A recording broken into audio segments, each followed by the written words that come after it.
Hey guys, welcome to the vlog. I'm quite excited. I drove all the way to Essen to visit a DJ and producer colleague. His name is DENIZ KOYU. He's a producer for progressive house music. He's in the top 100 DJ Mag top 100 list, which is just amazing. We'll just chill a little. I will play him some music, and it's really the perfect opportunity to do finally a full studio tour.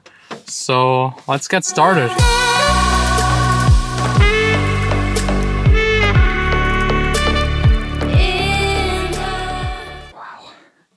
Every single time. Very, very fascinating. Yep.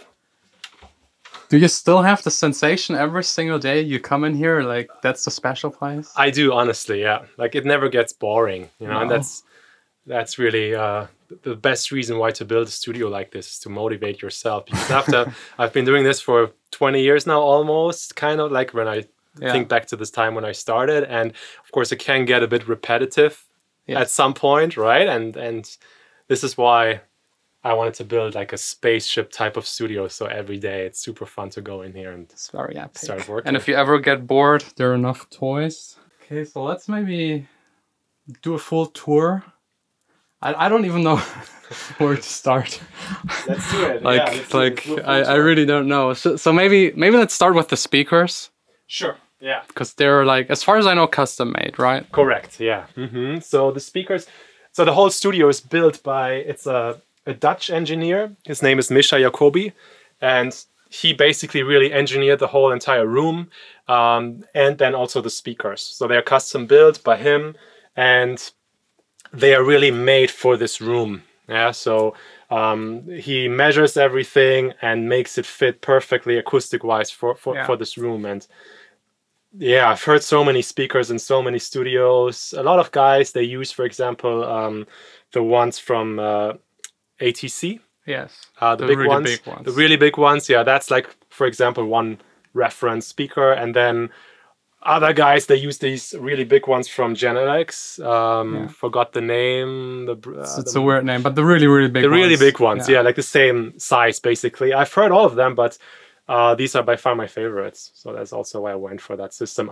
First time I heard these were at the studio of Fede Legrand. Yes. Because I was actually living in Holland for 2 years when I started my DJ career. I moved to Holland because Fede Legrand, he invited me to work at his studio for 2 years, and Misha Jacobi also built his studio. Okay. So I was working exactly, yeah. So I was working there for 2 years, and that's where I got really used to that system, and I loved it so much. So then when I decided to move back to Germany, I wanted to have the same system, and yeah.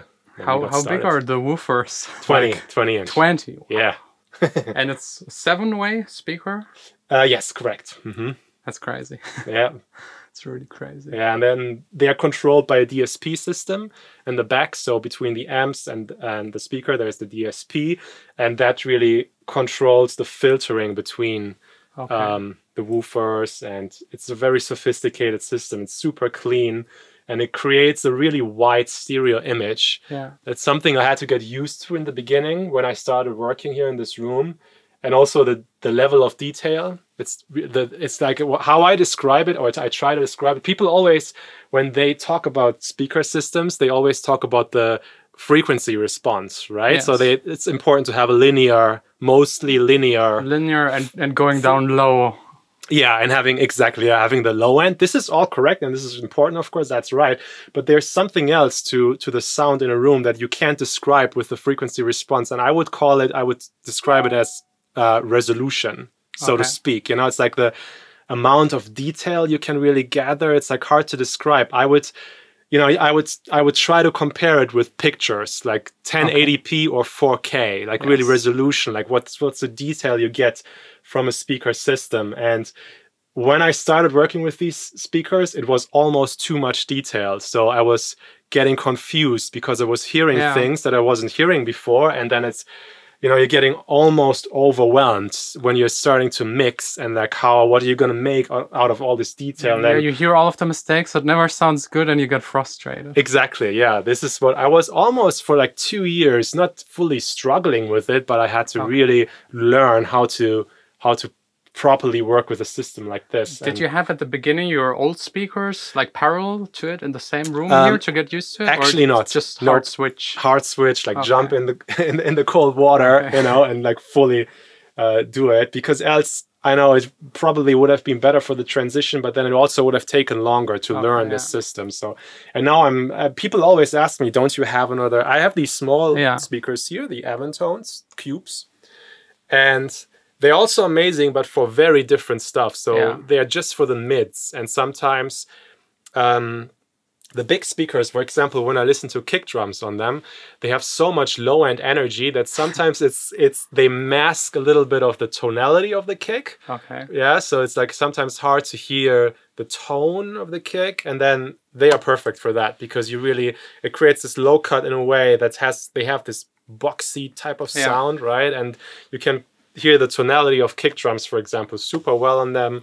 Also other elements of drums, and then in general also the way you have balanced the mids in your mix. It's a great way to just compare, you know. It's just a very or for example, checking if you can still hear bass frequencies on like a kitchen radio. Exactly, thing, yeah, that's like true for the low bass. mids. Yeah, it's the same thing. Yeah, exactly. Yeah, that's very good for comparison. Ooh, wow, just stumbled on it. Like, it's the newest machine in here? Correct. Yeah. It's like just got it like 3 weeks ago. It's the first time I'm seeing this like in real life. The new Mac Pro. Am I allowed to touch it? Yeah, sure. Wow. Wow. And it's actually on right now. It's running, but you can't hear anything. I saw some reviews and they were like, oh, it's really, really silent. So perfect for studio guys. Mm-hmm. Did you also see the rack version? Not in real yet. Because that one I know about it. I've seen some videos of it too, and it's cool. For my setup here, it wouldn't work. It wouldn't fit. But it's like 700 euros more for the rack. Even more.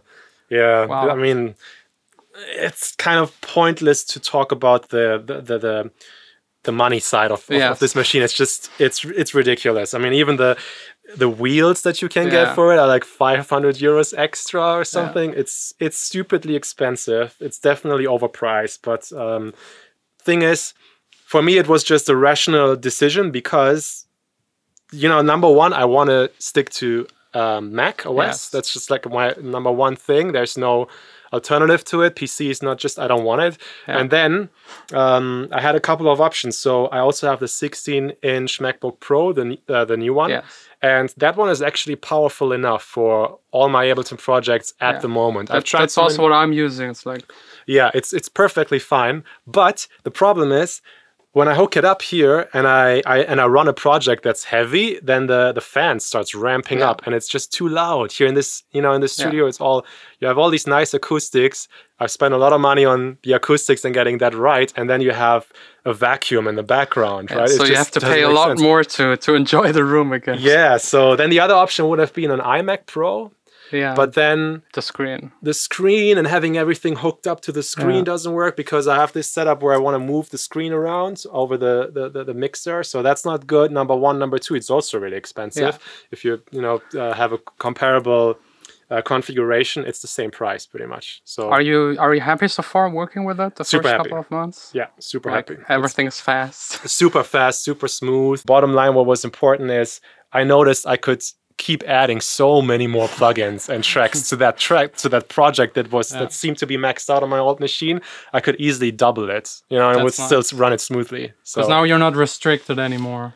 Yeah, exactly. Because I sometimes have to bounce out all of the parts to mix them in a new project. Which is freezing really stuff, and that's annoying. Yeah, and in my case, because I'm running this hybrid setup with some analog gear, that always means that I want to print my tracks. So I don't bounce them offline, I print them, right? So to get a real-time mix down. Yeah. Because running through the equalizer and the limiter and stuff like that. So before this, I would always have to first create an offline bounce. So bounce the thing offline and then run it through a separate project to run it through my master chain, right? So now you just hit play and I can do no glitches while playing. No glitches, nothing. So it's, all fluid and flawless. So we got the huge mixing console. Yeah, that's right. So that's... You use it really like for every bus? because it also works as a controller, basically. Yes, yeah, it also works as a DAW controller, but that's kind of like, you know, you're really wasting Yeah. that machine then if you're just using it for that. What you can do with this is, I mean, it can do so many things actually. It's like you can first of all, you can do analog summing. So you have 16 mono channels or 8 stereo channels, and you can sum them all together, and you have 3 buses. So it's called the mix bus, the record bus, and then a Q stereo bus. And you can do some cool things with it when you want to route things together and use analog outboard gear. It has an internal patch bay as well, which is pretty cool because you can control it with a plugin. So you don't have to, you know, everything is has total recall. So you can save your project. Exactly. Yeah, it's really for modern workflow. So you can save your projects, and then with the patch bay, it's all linked together. So it really makes sense. But to your question, whether I use it fully on all projects, no, it depends on the song. So I mean, I've done so many tests and comparisons, and I found that when it's for club tracks, you know, and we want to just make club bangers, and you know, with everything maxed out as much as possible in terms of volume and bass energy, and you want everything to be really precise, then it's better to stay in the box actually in that case. You know, and then what I do is I just use one stereo pair. And I still go out of the box though, but just for my master chain, because that's just for the final step. I mean, we'll get back to that later, but I use this mastering limiter for everything. Okay, so you go through here, and that's the limiter, the real one. The analog one is the last one on your song. Exactly, yeah. So you master your own stuff. Always, yeah. Always. And that's even for club records. I still do that step, but this whole analog summing, you know, and doing this full process, that's only good. I mean, from my experience, it only is a benefit for more pop songs when, you know, you want everything to be a bit more vibey, a bit more spacious. It's really a very subtle difference though. Like even then, it's not like, if you do an A-B comparison with a fully in-the-box mix, it's not like, you know, like all of a sudden, like this mix opens up or something. That's a huge difference. Not at all. It's very subtle, but it's like that 3% difference in the end. And sometimes it can benefit the mix, and sometimes it can actually work against it. So yeah, when it's for more pop songs, then I found that it is a small benefit, and I like to do it.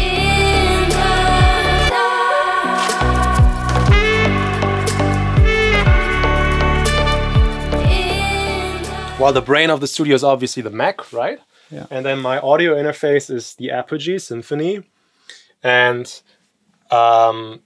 this is linked to the Convert 8. So both of them are my DA converters, right? So here I have 8 channels, and here I also have 8 channels. So 16 in total, 16 mono, 8 stereo. So those channels are feeding the matrix. With those, the first 8 are the dangerous convert, and the next 8 are the Apogee. And from there, first what I can do is I can use the patch bay, the internal patch bay, to route some of the outboard gear that I have here and here to any of the channels that I want. So, for example, something that I frequently do is I have this West Audio Dione, which is like it's an SSL clone, and what I frequently do is route this to my kick bus. Yeah, so that's usually my 3 and 4, and route it there, compress it, and 5 and 6, for example, could be my drums, and then sometimes what I have is this UBK Fatso, which is a really nice compressor and tape emulation in one unit. Has a really unique sounding saturation, which I like. It has different modes here that you can switch, 7 different modes. They all sound completely different, create crazy effects sometimes if you want to really over compress and use it more as an effect machine, you know, or I do like more of the classic glue type of SSL compression, so many things. Sometimes I would route that to 5 and 6, which are my drums, and so on. Then I have this other EQ here, So that's for the individual channels. And then I have my master chain. Yeah. So how it works is the secret master chain. Yeah, this is the sauce, the secret sauce. So I have this mix bus here. And when I press this button here, then I'm enabling my outboard chain that is directly connected to this bus. And that consists of, first, it's the Bax EQ from Dangerous. Yeah. That's number one. Maybe you know the plugin version by Plugin Alliance, or also Universal Audio, UAD has the same thing. So to a little bit maybe boost the high frequencies. Yeah, it's a low shelf and a high shelf. Yeah, and also really good sounding low cuts and high cuts if you need it for a song. It's very, very clean. From there, it goes into the mastering equalizer. This one here, which is, it's a pretty sophisticated, fully analog EQ, but the cool thing about it is it's digitally controlled. So it's hooked up via USB, and there is a plugin that comes with it, and you can control it in your DAW with a plugin just like any other digital EQ, but it's actually fully analog, everything. So it's 5 bands and a Pultec EQ as well, low shelf, high shelf, also a very good low cut and high cut. It's really, really a very good EQ. Yeah, so that's that. And then from there, it goes into the black box HG2, which is, maybe you know the plugin version from Plugin Alliance. This is a saturation device. I've been using the plugin for a long time, and I've always loved it. And so I just had to get the original thing. You always add saturation on the master bus, or just when necessary? Very, very subtle, probably. Very subtle. Yeah, very subtle. It's only not for an audible distortion. That would not be the goal at all. It's only to increase the RMS. You know, like it's like a natural compression, actually. Like it's a really, really natural way of compressing your signal. And it's amazing for that. But I don't always use it. Like a lot of times it will just be on bypass like it is right now. It's really only if a track needs to be a little bit louder and you need to tame the peaks on your master, then this is perfect. Yeah, and then from there I have this summed signal that is processed with this chain, right? And now you want to go back into your DAW, and how that works is I use the Convert 80 Plus, which is my AD converter. Yeah, but before this, hold on, I'm confusing the order. Before this, there's my mastering limiter.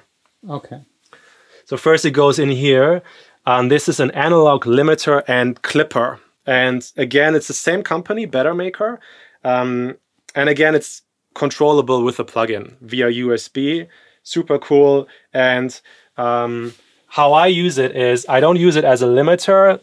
Most of the time, I have it on 100% clipper. So the cool thing is you can balance between the limiter and the clipper in percentage. So it's a really cool way, and you can also run it in MS mode, which is what I always do.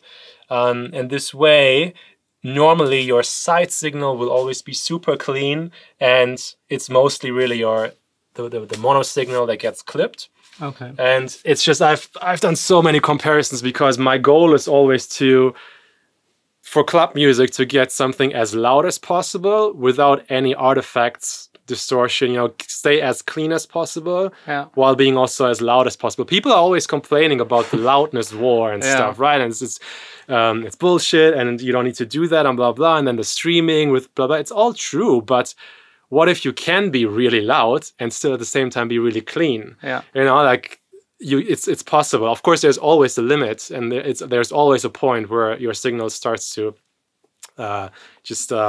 starts to distort and it doesn't sound good anymore. But there are ways to push it. I think like it's really also part of electronic music to have this heavily limited, full, loud kind of sound. Totally, yeah. It's also part of the sound aesthetics. And for sure, yeah, that too. It goes from here into the Convert 80 Plus. And that's the one that converts from the analog domain back into the digital domain. And then this one is connected to the Symphony with an optical cable.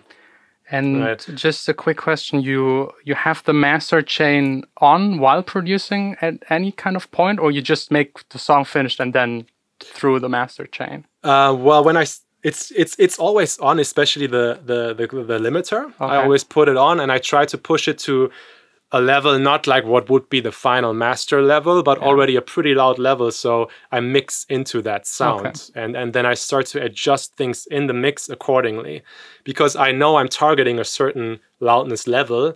And the truth is, you know, that's where a lot of people make that mistake, is you have to fix things in the mix. That's, you know, I mean, everybody knows this, but in order to do this, you have to set a target, and then when you see that it's not working, you have to really actively do it in the mix, and then start to, rather, instead of, you know, like what I'm trying to say is, rather try to maybe change your kick drum with a different sample, or maybe look into your bass and how is it sidechained with the kick, for example, fix that.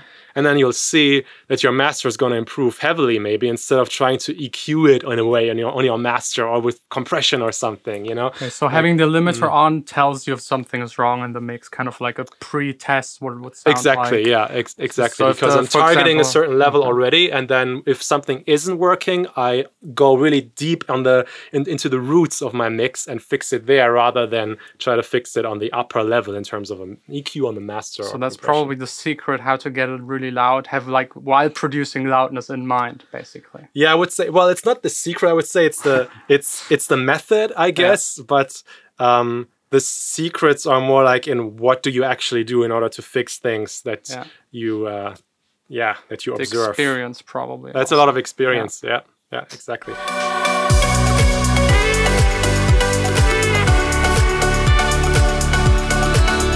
Synth collection. Yeah, that's right. So these are my synths. You know, I try to keep it relatively simple. I don't want to acquire so many synths, and I just keep the ones where I feel like I like the workflow with them, and I like the sound, obviously, and they add something to what I already have in the plugin world. And my favorite one actually is this one here, the OB6 from Dave Smith, that has this classic Oberheim sound. You know, it's like when you hear that filter, especially, and the oscillators, you immediately get that 80s vibe. It's a certain tone. You would recognize it right away.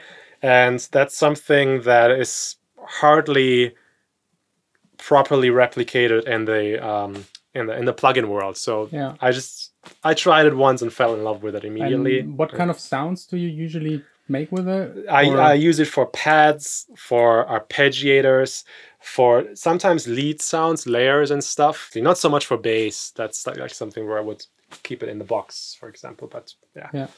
And then there's the Sub 37, the Moog, which is also a cool one. It's I think Moog has better sounding ones, to be honest, but this one has a lot of routing options with the LFOs and things. You can really go wild with it, and it also is controlled with a plugin, so I like that a lot. So it fits my workflow.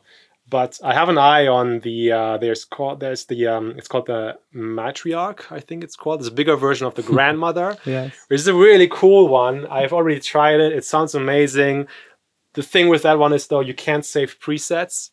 And there's no plugin control or anything. It's like really fully old school analog vibes with it, which it would just be a fun toy, I think. But I don't know where to put it. So that's the thing.